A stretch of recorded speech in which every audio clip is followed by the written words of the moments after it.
let me run through what Boba Fett did again.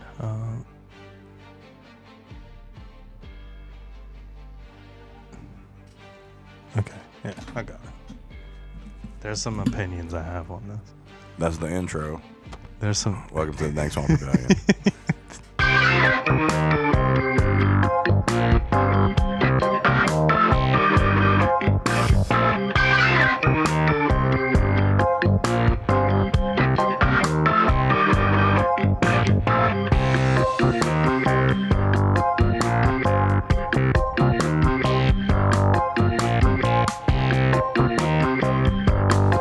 Welcome back to the Dank Swamp Rebellion in the Book of Boba Fett.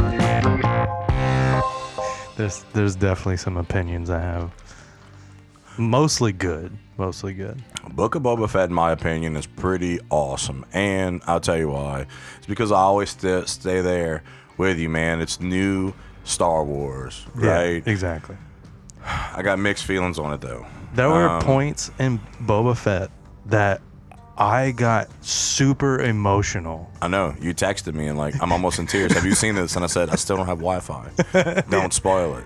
Congratulations, you got it back, though. I did. It's awesome. So there are parts in Book of Boba Fett that I genuinely became overwhelmed with, wow, I'm getting to see the evolution of a character I've seen my entire life and did not get to see more of for decades. What a feeling. What an amazing feeling to get where, there's tons of books and there's tons of stuff that came out that wasn't canonical, but it was still interesting. And I love that they're pulling from some of these things. I like that they are, that the people that are making this obviously were fans of the older generations of Star Wars, because they took little things that only true fans would notice. For instance, there's this one part where they're racing through on the speeder bikes. Yeah. Where Anakin went through that barrier and it blew it all to crap. Bro, the pieces were everywhere. And they put that in there, and I thought that was so great, There was a lot of really cool attention to details, because in that same scene when they go through that painting, right, it's a painting of the Jabba's family. Yeah. And it's very reminiscent of Sopranos style mafia. Yeah. And I thought that was a really nice touch. In every episode of Book of Fett, they really had those cool little Easter egg drops too. Exactly. And they're really good at that. That's a fan service. People were saying that it was more Mandalorian than anything, because they had a couple Mando episodes that were more Mando heavy, right? Entire episodes. Yeah. But I was okay with that. Yeah, because I know that they're going to bridge those two together, and they're going to keep intertwining those two to give us more content. People, stop being a bunch of haters. Now, what I don't like, bruh, using the spice makes me mad. I am a fan of Dune. I like Dune. Dune was written before Star Wars, and that was the main focus of Dune, was spice runners. And they're sticking to this spice thing, and it's stolen, and they even stole Poe Dameron and put him in Dune, and they killed him again. Yeah, they did, huh? Dude keeps dying on us. I love that cat. I'm just saying, that's the part that I really, really don't like. It's derivative, to say the very least, because they absolutely did pull a lot from Dune. Yeah. And the new Dune is amazing, and I love it. Amazing. I love it. I've watched it multiple times. The sound design behind that movie beautiful, is insane. I watched this whole thing on the whole thing's insane. Yeah, it looks good. It feels good. So yeah, the whole spice deal was a little weird for me. You could have done anything. Yeah, you could have done anything. Yeah. But you had to steal spice and Poe Dameron. There was another part to this that kind of threw me off. I mean, it's just a gripe. It didn't kill it for me. None of this killed it for me. I loved it. The whole not shot in sequence was jarring to me. So when he'd go in the back to tank, he would reminisce and remember all these things that happened to him.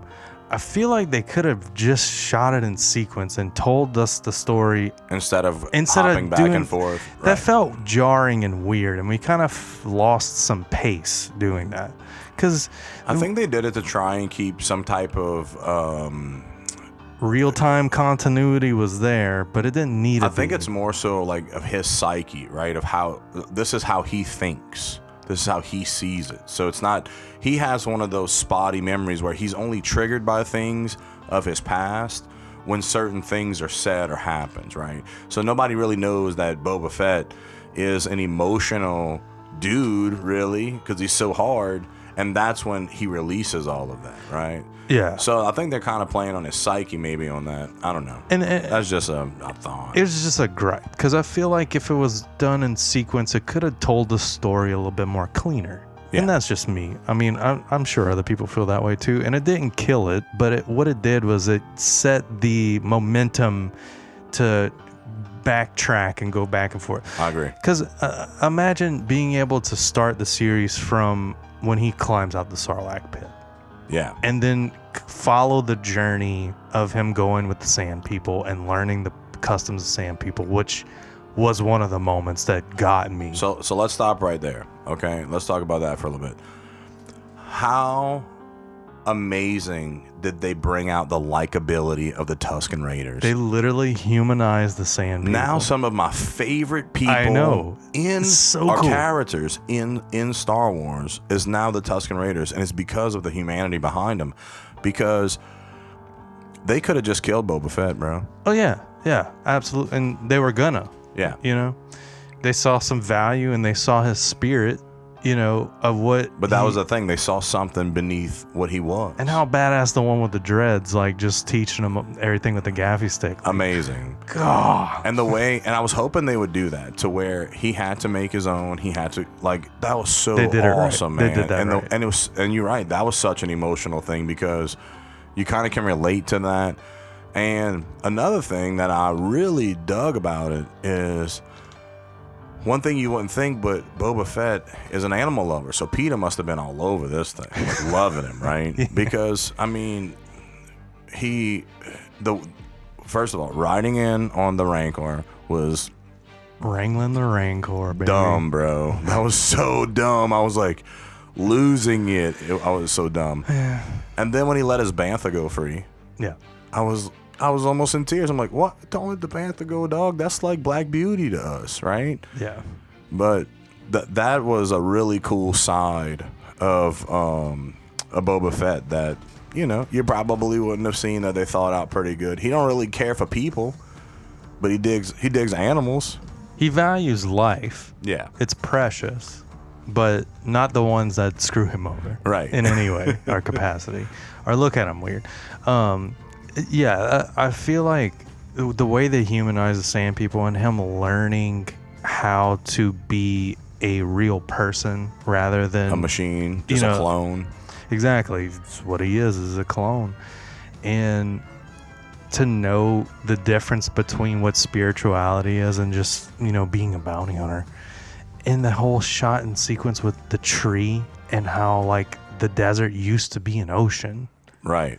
And when the lizard went in his nose. And all of that got dried up. And he was tripping on spice. Yeah, man. How wild was tripping that? on spice in the desert like Joshua Tree on Star Wars.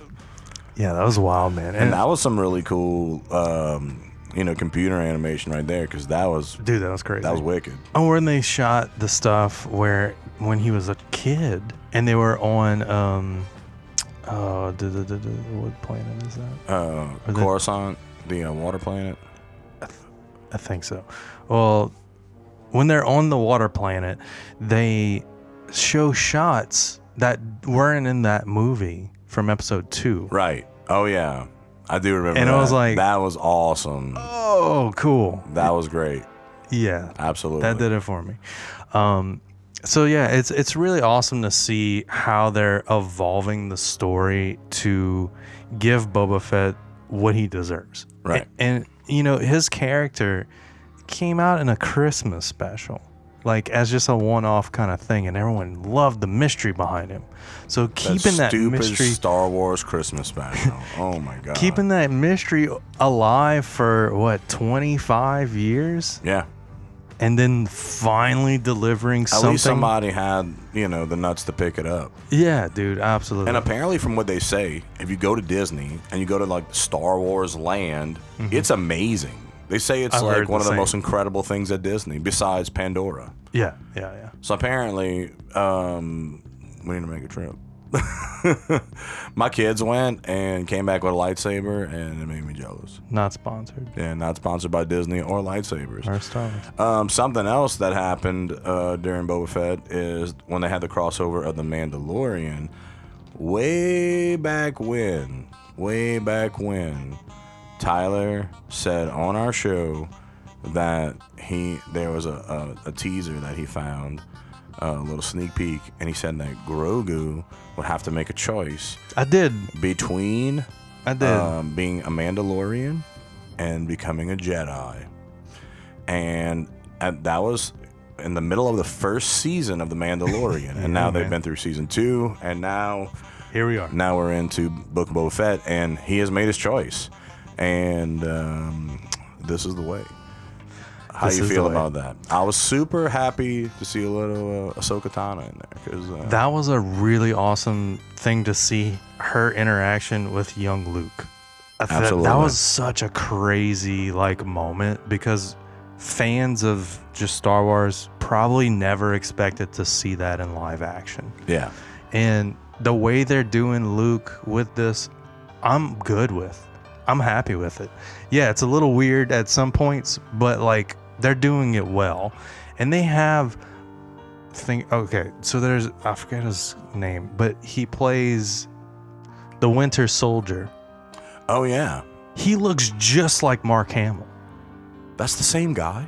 The Winter Soldier and the guy that's the CGI face? They based it off of him.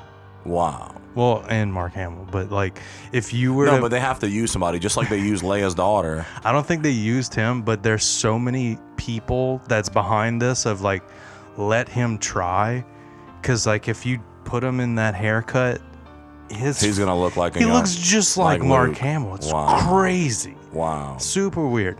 But anyway, yeah, having that fan service moment with Ahsoka and Luke talking about Anakin was so cool. And you don't realize it, but on a business standpoint, that little minute 60-second interaction goes so far for a fan base. Just to wait for more.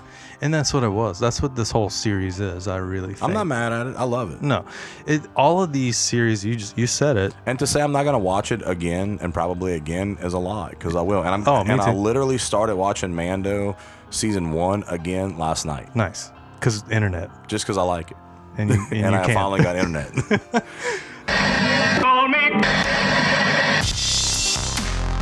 Looking to bring your audio production to the next level? Then PreSonus is here for you. With PreSonus Sphere, you have access to PreSonus software, Sphere member exclusives, Studio One add-ons, Notion add-ons, sample and loop libraries, and more than you could even imagine. Some of our favorite plugins are the Analog Effects Collection, the Channel Strip Collection, and the Pro Console Shaper. Having a monthly or yearly subscription will give you access to PreSonus' award-winning DAW, Studio One Professional. So what are you waiting for? Join PreSonus Sphere today. PreSonus, wherever sound takes you.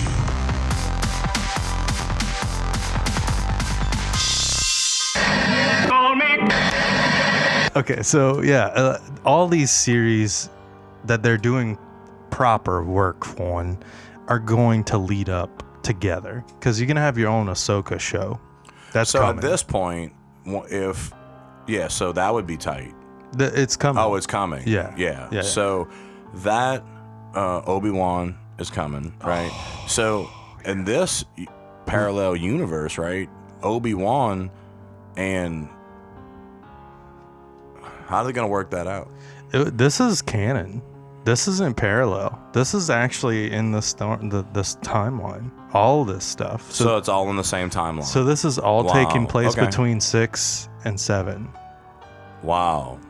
So all this stuff is before the But Obi-Wan can't cross over. Well, no. So Just because he would have been so much younger in his series. So naturally, Ewan McGregor is getting older, so it looks like he's aging properly in time. He is Obi-Wan. I mean, I hate to tell dude, you, like, yeah, man. I mean, he so studied, many people hate on that dude, but I'm like, don't hate on that man. he bro. studied. He's awesome. That's why I love the Hate prequel on trilogies. Qui-Gon Jinn. Hate on Qui-Gon. I love him too, man. But yeah, like they're going to give that perspective 10 years after everything happens in episode 3. Okay. That's where the Obi-Wan like stuff that. is going. So like he's literally going to be watching over young Luke and probably go and do stuff in the galaxy to make them think that Obi-Wan is somewhere else. So he's not drawing attention, because he's a good person, and anytime he uses the Force, he's going to draw attention. Right. And like, So he's watching young Luke, and then all of a sudden he realized that Luke is just some boring kid that just works for his uncle. yeah. And then he's like, I'm tired of watching this kid. So then he just goes into a cave and just waits there to die. Yeah. Because he got bored watching Luke. That's how boring Luke is. But there's going to be interaction between Christian Haydenson and Obi-Wan. Wow. There has to be, because he's in Obi-Wan. Why? They could have found anybody. I would have taken a new person. I'm I could have got over that. I'm happy that he's back. I would have taken the black kid from the Green Mile or whatever over that kid. Dude, my favorite movie is Life as a House, and I'm happy that Christian No, it's Haydenson. not. You are not. So he's gonna reprise his role back as Darth Vader, and dude, like, you don't have to look at him.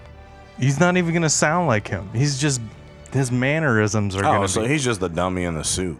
And there, I'm assuming there's gonna be points where he takes the mask off. the helmet off, and he's gonna be a burnt up noodle. I don't want to look at him.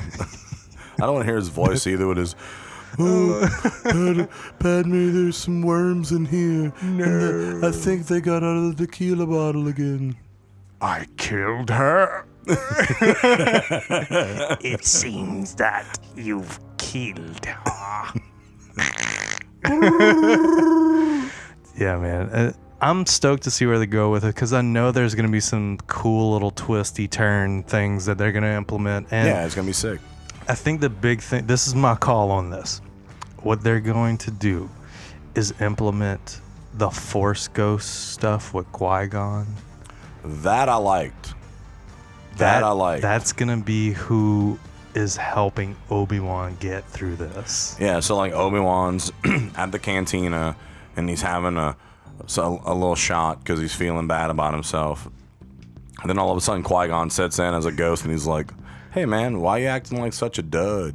I don't know, man.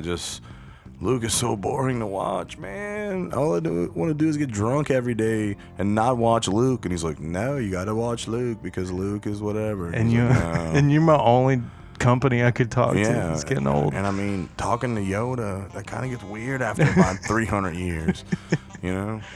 Yeah, I really think they're gonna do some Force Ghost stuff.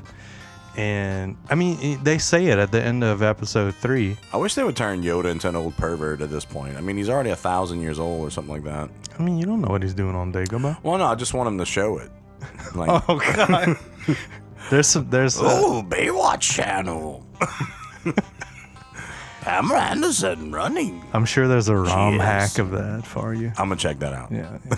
The Super Nintendo Revenge of the Sith. It'll be good. Oh Lord, yeah. Hasselhoff is Qui-Gon Jinn in that one. They're gonna do some really cool stuff with it, and like I said, man, they're gonna put these series together, and they're all going somewhere. Yeah. And it's gonna be the rise of the New Order. Okay. And how that happened and what played into that to get to that rise. Well, I was kind of hoping they would do that back from when they had, what was it, Rogue One, right? Mm-hmm. Because if you remember at the end, the children, they had that young boy that had the Force, and he was sweeping. I was sick. And I was hoping that they would do something with a new generation of Jedi. It's still my favorite movie. Like, Rogue One, mine too. It still beats not only the movies, but like the series too. It's still my top tier. Yeah. And I feel like it's just because it's set in Star Wars universe, but it's not following a main character. Right. It feels like I'm living in this universe. It's a war movie. It's awesome. It's a war movie. So That's good. what it is. And Rogue Squadron is supposed to be like that too. Like the gold leader and all that good stuff. So yeah, I can't wait for that. Also, they have that. I think it might be a series, Andor. Oh yeah, that's gonna be cool. Absolutely, because that's even before all that. I like living in the Star Wars universe because wasn't Andor the first planet that was destroyed? Because Leia was from Andor, and with the Death Star, he said Alderaan. Oh, it was Alderaan. Yeah, my bad. I smoked too much of that green stuff you gave me. Yoda? Yeah. Dude, if I could smoke some Yoda, that would be ridiculous. If anybody's got any Yoda I can smoke, send that over to DSR Talks at P.O. Box Dank. He's going to send you his toenail clippings. Yoda? I'd smoke them. 900. They probably got so much midi-chlorians in that shit. It's true, man. Yeah, I might be floating around like him. That would be a good sponsor. That would. Midi-chlorians, sponsor us. I feel it. But yeah, not mad at Disney for doing what they're doing. It's super cool. You got the right people doing the right stuff for this. And the right tech. It's all... Yeah, man. There's a lot of technology that I get mad at. But then I see stuff like that, and I'm not angry with it because it's really awesome. It's... I can be mad at things that technology can be used for, but when I see it used for something like that, it amazes me. It really does. We're getting adept with T-New on this, with the micro LEDs. That's right. And how they are able to give a simulation of what that would be in, what it would look like in camera, all digital, but it's organic lighting. Super cool. Because, yeah, those reflections would be wild to render. You think Grogu is organic? Yeah. You seen his teeth? Yeah. There's no way he's not. Yeah. I really do feel like Grogu is going to end up getting that lightsaber anyway. Right. So he's going to have the Mandalorian armor. With the black lightsaber? And at least Yoda saber. Oh, Yoda's, yeah. And that kind of threw me off too when he offered Yoda saber, because like I thought he lost that at the end of episode 2 when he was fighting Palpatine in the Senate. He should. Oh no, that was episode 3. My bad. That shouldn't have happened. Right. Unless he had another one or something. Or if it was like somebody walked around after, was rummaging through the crap and then found it. It Felt weird. Let's just say that. Yeah. It didn't have to be Yoda's one, just saying. Yeah. It could have been his own lightsaber. So, do we think that that's Yoda's kid? Grogu is Yoda's child. Is that implied? Is that really... Or is he just part of his species? I just wish they would show more about that species. It don't have to be a series. It's an X-Wing flying over. Actually, it sounds more like one of the speeder bikes in the Dune Sea.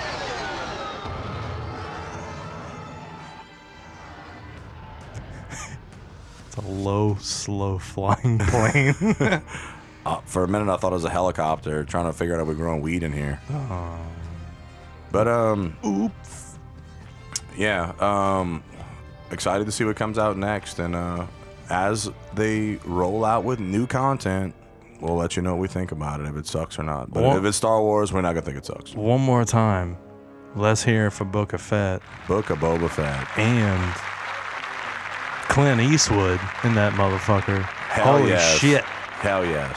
Hell yes. Fans of the Clone Wars really got something on that one. Got it, man. That was a payoff. Beautiful. He was awesome. Beautiful. He was so good. But, yeah, we'll talk about it next time. Thank you for listening to the Dank Swamp Rebellion. Come out and see us this Saturday, May 7th from 2 to 6 p.m. at 5459 Vicari Street in Houma, Louisiana for Nerdswap. It's a gamers collecting club. Come buy, sell, and trade, or just come hang out with us. Entry is $3 at the door. See you there.